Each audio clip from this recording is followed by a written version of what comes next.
Hey guys, నేనైతే ఇదివరకే చెప్పాను కదా ఐబీఎంలో 20 years సెలబ్రేషన్ అని. సో దట్ మేము ముందు రోజు రంగోలీ వేసిన తర్వాత మాకైతే నెక్స్ట్ డే ఆఫీస్లో అయితే ఈవెంట్స్ ఉన్నాయండి. మంచిగా నెయిల్ ఆర్ట్, పాండ్ పెయింటింగ్, అలానే ఇంకా బ్రాస్లెట్ మేకింగ్, ఇలా డిఫరెంట్ గేమ్స్ అయితే పెట్టారు. సో వీడియో అంతా స్కిప్ చేయకుండా చూడండి. ఇంకా నన్ను చాలా మంది అయితే సబ్స్క్రైబర్స్ అయితే అడుగుతున్నారు, ఏంటి అంటే నేను ఐటీలోకి ఎలా ఎంటర్ అయ్యాను, కోడింగ్ జాబా కాదా ఏంటి అనేది. అవునండి, నేను చేసేది అయితే కోడింగ్ జాబే. నేనైతే 2 కంపెనీస్ అయితే స్విచ్ అయ్యాను. సో కంప్లీట్గా నా ఐటీ జర్నీ నిజంగా మీరు తెలుసుకోవాలనుకుంటే కమెంట్స్ లో అడగండి, ఖచ్చితంగా చెప్తాను.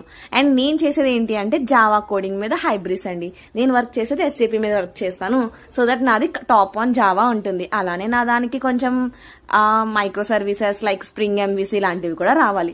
సో మీకు ఇంకా ఇలాంటి ఇన్ఫర్మేషన్ కావాలంటే మన ఛానల్ అయితే సబ్స్క్రైబ్ చేసుకోండి. అలాగే మన వీడియోస్ అన్ని కంపల్సరీ ఫాలో అవ్వండి. చూసారు కదా ఎంత బ్యూటిఫుల్ గా పాట్ పెయింటింగ్ ఇవన్నీ చేస్తున్నారో ఇక్కడ. సో దట్ ఇంకా పాట్ పెయింటింగే కాదండి, ఇంకా చాలా గేమ్స్ అయితే ఆడుకున్నాం. అవన్నీ చూడాలంటే నా నెక్స్ట్ షార్ట్స్ చూస్తూ ఉండండి. Stay tuned to our channel.